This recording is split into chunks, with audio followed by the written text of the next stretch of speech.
Welcome to Discussions with the Writer Fred right here at Black Video News in hot San Antonio. It's going to be over 100 degrees today, folks, so if you can stay inside, try to do it, stay out of this heat. Today, because this is Gay Pride Month, we decided that we would revisit something that is still serious, but it's kind of dropped out of the radar because of COVID, and that's HIV and AIDS. And so I'm really fortunate today to have as my guest Michele Durham, who's the executive director of BEAT, which is Black Effort Against the Threat of AIDS. Yes. Michele, welcome to Discussions with the Writer Fred. Thank you, Fred. Yeah, we're happy to have you here. So let's get right into the discussion. What's happening? As you know, AIDS, because of COVID, is almost taking a back seat, which it shouldn't, obviously. But where are we with the whole AIDS epidemic and what it's done over the years? Well, to your point, HIV/AIDS is still prevalent here in the United States. We've made great strides with prevention, and I want to put that out there because all of the work that we have done has not gone in vain. There was a time when in the United States, new infections each year were about 56,000 individuals. We've gotten that down to 40,000 per year. Wow. And our hope is to eventually get it to 0 new infections. Mm-hmm. So definitely we are doing better. However, we don't want this conversation to stop because, to your point, it is an epidemic. Mm-hmm. And when COVID came on the scene, boy, did we jump and make a difference for that pandemic. And this epidemic still exists, even in our own neighborhoods. What's the percentage of blacks to AIDS? What's the percentage? When people are initially diagnosed, it's called HIV. Right, yes. And if you're diagnosed with HIV, then it takes time without any kind of treatment before a doctor will actually diagnose an individual with AIDS. So I want to make sure we're clear that when we give the test, it is for HIV. Okay, explain that a little more. You say there's time before they will give the test for AIDS? There is time before the doctor will decide that HIV has progressed to a point where the immune system is so compromised that only a doctor can then diagnose an individual with AIDS. So when we give the testing here at Beat AIDS for free, mm-hmm. we are testing for the antibodies for HIV. Oh, and okay. Only with a doctor looking at a person's immune system, their T-cell count, their viral load, and some lab testing will a person then get diagnosed with what's called AIDS, which is the latter stages after being... What are the symptoms a person has? It's much like a cold, and it's much like the symptoms of COVID. There may be everything from exhaustion to cold-like symptoms, flu-like symptoms, maybe a stomach ache, perhaps a runny nose, or even a fever. Okay. So you can't tell, number one, looking at someone if they're infected with HIV, and nor will an individual know that they're infected with HIV without getting a test. So now the spread of HIV is, some folks have argued that it's now for people who use needles, drug addicts. Is that true, or is it still more a sexual through sex that you get it? Good question. So HIV is mostly transmitted through blood. So wherever you might find blood, you're going to find HIV. That's why there's blood in semen, there's blood in vaginal secretions, there's some blood in breast milk. So sexual encounters, using needles that are dirty and uncleaned, that blood is present, and that's how HIV is able to transmit. To your point, though, we still have 70% of the new infections being among men who have sex with men, which leaves us another 30% or so being among other individuals. Of that 30%, about 20% are individuals, heterosexual partners, and the other 10% would be people who are using needles with each other, sharing drugs. So it's mostly from relationships, man-to-man relationships, right? That is going to be your bulk, over half. Is there a cure AIDS yet? Not yet. There's no cure for AIDS, but it is treatable, much like diabetes. It's a chronic illness now because we've gotten it to the point where you can take one pill once a day for the rest of your life living with HIV and never progress to AIDS. Not only That's that, great. That's but we're progress. finding that people living with HIV are living longer than people with other diseases such as Really? diabetes and heart disease. That's interesting.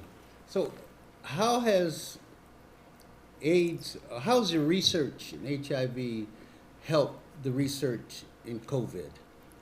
Oh, that's a good question. So when COVID came on the scene, and one of the first things we wanted to do was figure out, well, where is it coming from? How's it being transmitted? How do we track where it's being transmitted?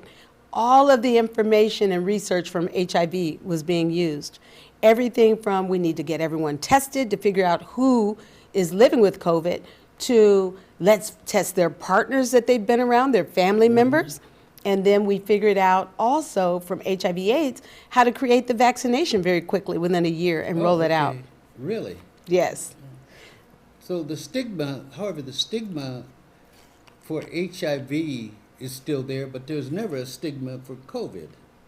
Yeah, that's a good point. I think that the stigma for COVID went away quickly when we found that over 50% of our neighborhoods were going to be Right, infected yeah. by COVID. So that meant that could be everyone.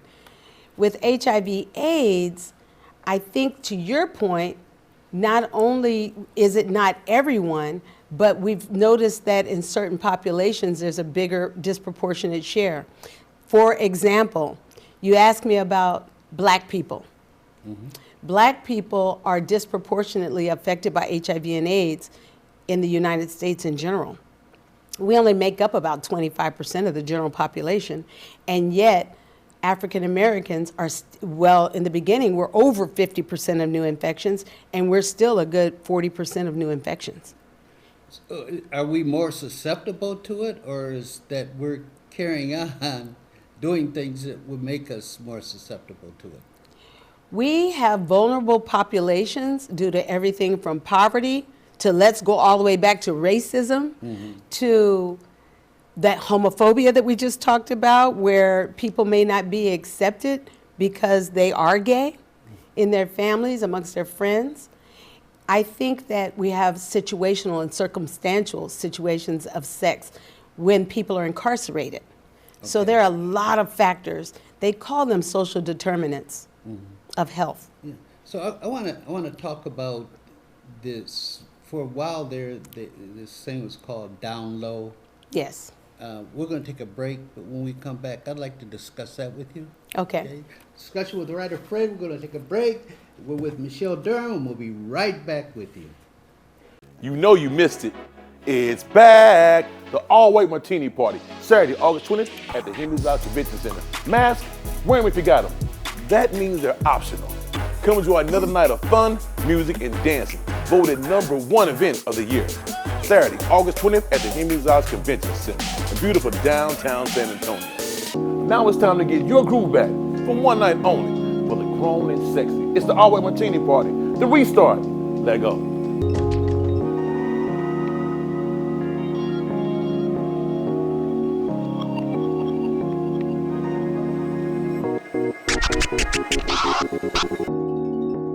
Veterans, when you're struggling, soon becomes later, becomes someday, becomes when. Don't wait. Reach out.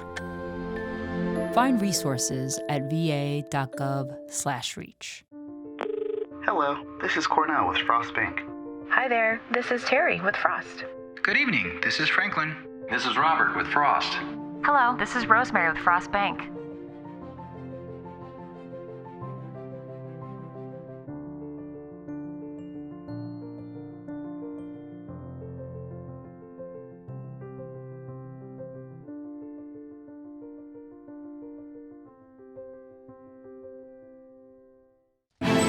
Nothing to do this week?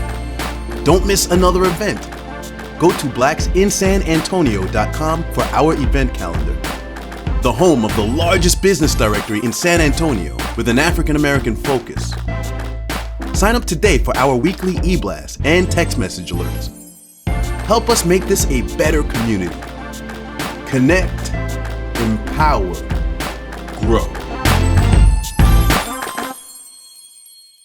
Welcome back to Discussions with the Writer Fred. I'm here with Michele Durham, who's the Executive Director of BEAT. Yes.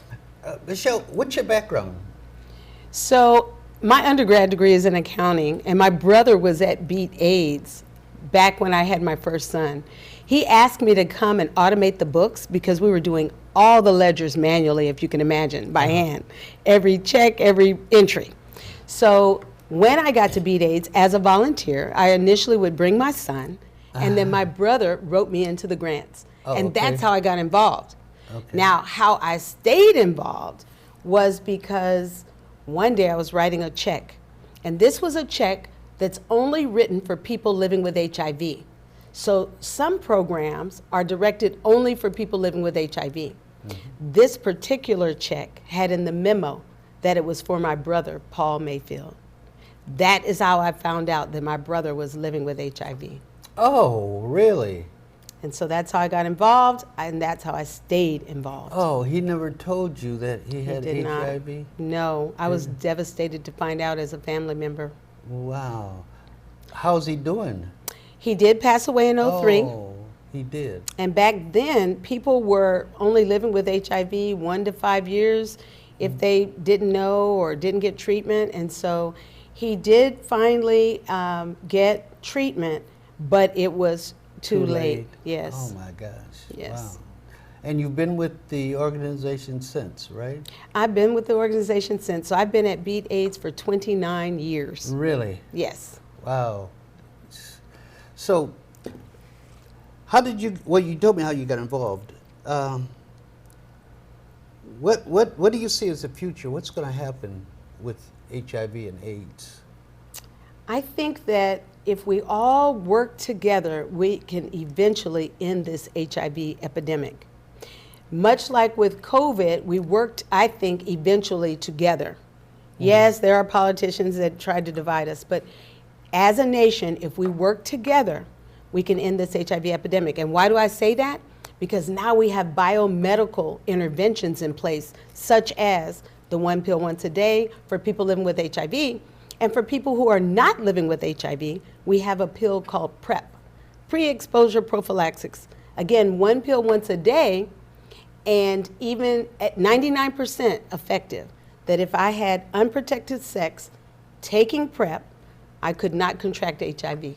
Why would you want to take a pill to stop you, the pills to stop you from getting HIV? That's right. So if I test and I know that I'm not living with HIV, I test negative, one way to stay negative is to take 1 pill once a day.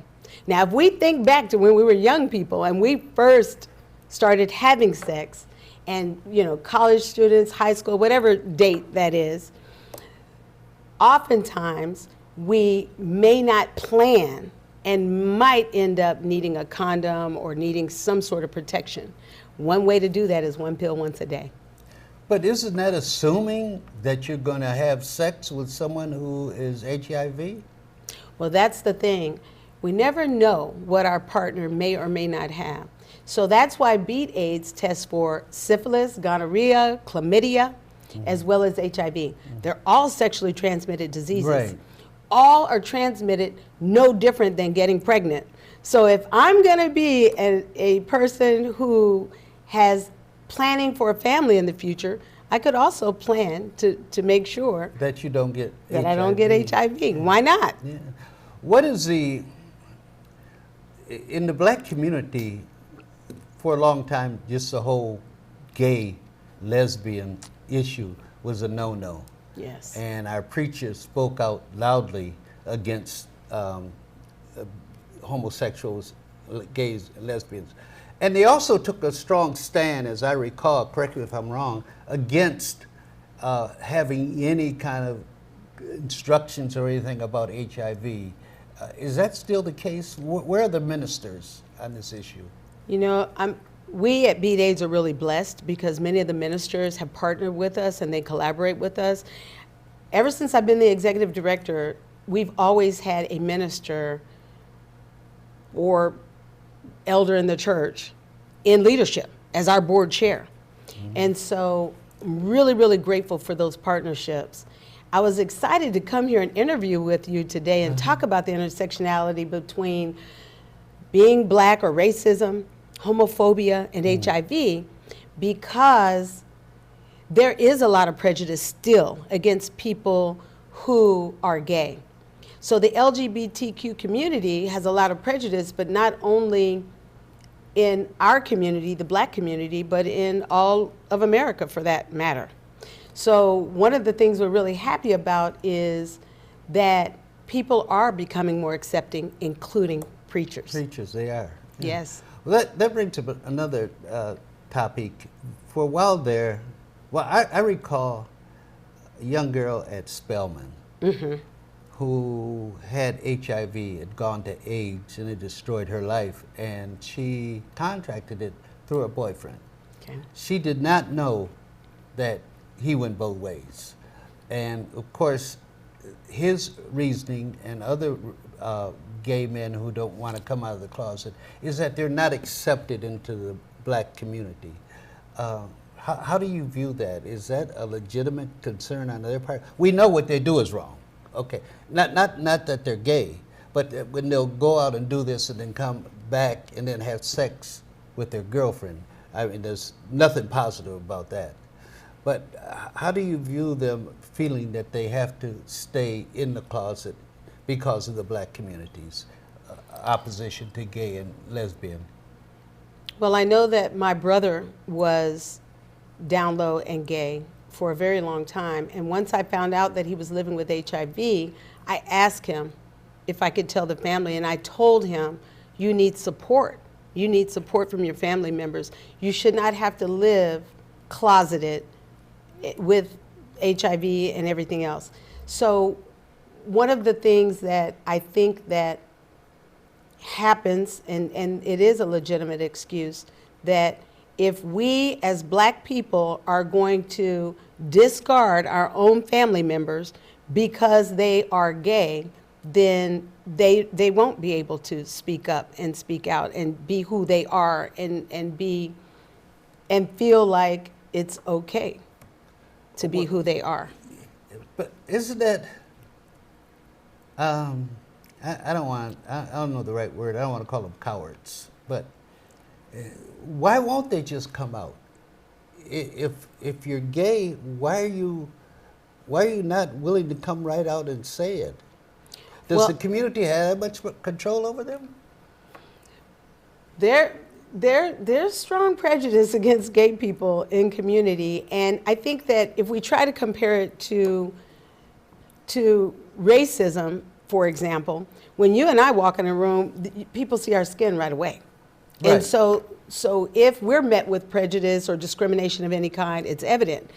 If you are gay and you know that you've got an employer who will terminate you if they find out that you're gay, or you are living in a housing complex where you know that they will evict you if they know that you are gay, you don't have to expose the fact that you're gay, and you can keep housing, keep your job, keep food on the table. So there's a huge thing there, and yes, I think that sometimes being closeted is necessary for survival. For survival? We're going to take another break here, Michele, but when we come back, I want to raise this issue about, within a number of folks that they argue that you're not born that way, you just adopt that way to live. Let's discuss that. Okay. Be right back with discussion with the writer Fred, with my guest Michele Durham, Executive Director of Beat. 2021 is complete. Good or bad, you made it through. The year of many firsts. It will not be easily forgotten. The Black Book Yearbook will help you capsule the year that was 2021. Own your part of history. Get your yearbook today at blacksinsanantonio.com. For the latest news and community activities, visit our companion site, blackvideonews.com, celebrating over 10 years of documenting the community. My Shiro doesn't always wear a cape, but she always has time for a hug, a smile, for going the extra mile. My Shiro stretches every dollar, puts in long hours, puts others first. But now it's your time, Mom. When you're ready to retire, we want you to be able to enjoy it. It's time to start saving now. A free 3-minute online chat can give you the personalized tips you need to start boosting your retirement savings today. Visit aceyourretirement.org/Shiro. Welcome back to Discussions with the Writer Fred. Again, I'm here with Michele Durham, who is the Executive Director of Beat AIDS. Thank you, Michele, for coming on our show today. Thank you, Mr. This Fred. is very, very important. And hopefully that at some point this whole issue will get elevated and we'll pay a little more attention to it.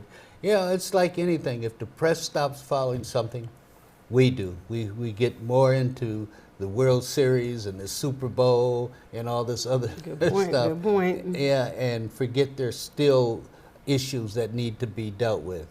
And one of the issues I want to raise with you is a couple of weeks ago here, I was with some gentlemen and they were arguing adamantly that you're not born gay. It's you take on that role in life. Of course, I disagree with that, but let me let you answer that question. How do you feel about that? Well, you know, I've met quite a few people and talked with a lot of individuals that are part of the LGBTQ community. And in one conversation, I remember distinctly a young lady saying to me, Miss Durham, with all the backlash that I get because I'm dressed like a boy and like I thought I was a man when I was born, with all the backlash and all the taunting and teasing and bullying, do you actually think that I would choose this? Yeah. And when she put it like that, I was like, oh, wow. Yeah. I spoke with another gentleman one day at lunch and he was saying, just like you didn't choose to be heterosexual, I didn't choose. I just, as I was raised, I saw who I was attracted to and that's who I was attracted to. I do think there are some people who make a choice, others who are born and that is their path. I don't think there's a one-size-fits-all with that question. These gentlemen were arguing that because so many of our black boys are raised in families with just the mother there, they take on these feminine qualities and they become gay. How do you respond to that? I don't think so. I think that just like with needle sharing, some people were like, if you guys give out clean needles to drug addicts or persons who are using heroin, then other people will want to take on heroin use and become drug addicts. That is not true. I don't think that if I were around someone and saw them getting clean needles, that would make me decide I want to become a drug addict. No different. If I'm heterosexual and my mother is raising me, that doesn't automatically make me gay. No, I know a lot of gay couples with heterosexual children, and I know a lot of heterosexual couples with gay children. So that is not a good formula. Brings up another issue. People will argue that the gay issue is not a civil rights issue. How do you come down on that? So I do want to say, and I want to repeat myself, that with regard to racism, the minute we walk in a room, it's evident, our skin color. With regard to being gay, that's not evident. With regard to living with HIV, it's not evident.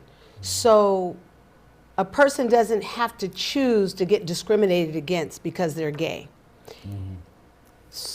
I think that those are two totally different things with some parallels.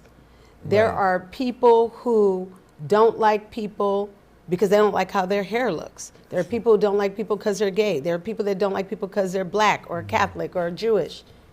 But at the end of the day, prejudice is prejudice, discrimination is discrimination.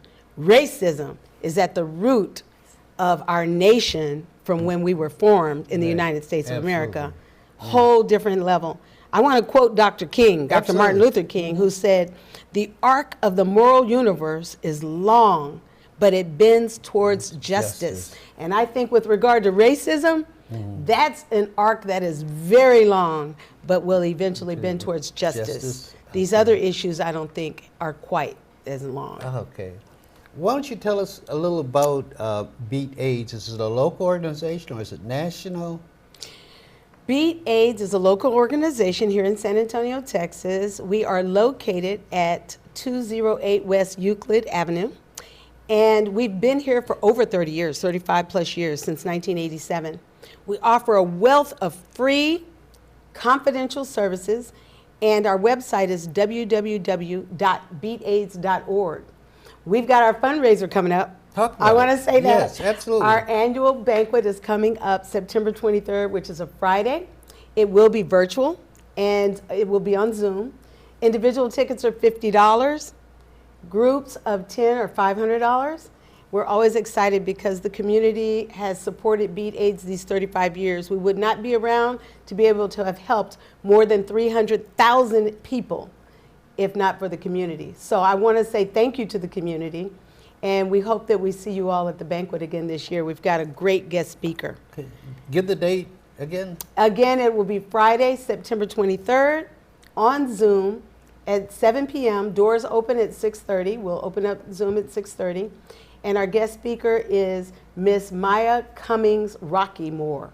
We're really excited. She's a national speaker. Absolutely. She's been getting involved in the National Minority AIDS Council with HIV/AIDS policy, which is also important.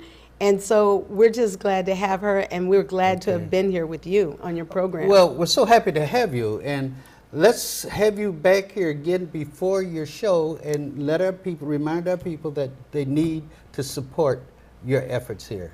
Thank you. Okay. Would you like to wrap it up with a few last words to our viewers? Just want to say again, thank you so much for your ongoing support. We've been here for over 35 years and would not have been able to help one another if not for the support of the entire community. We know that this epidemic will not go away unless we all get involved. Let's not be quiet. Let's not put our heads in the sand. Let's educate one another, one person at a time, one family at a time, until someday there will be a cure for HIV and AIDS. Thank you, Michelle. Thank you for being on our show. Thank you. This is Fred Williams, discussion with the writer Fred, telling our story our way.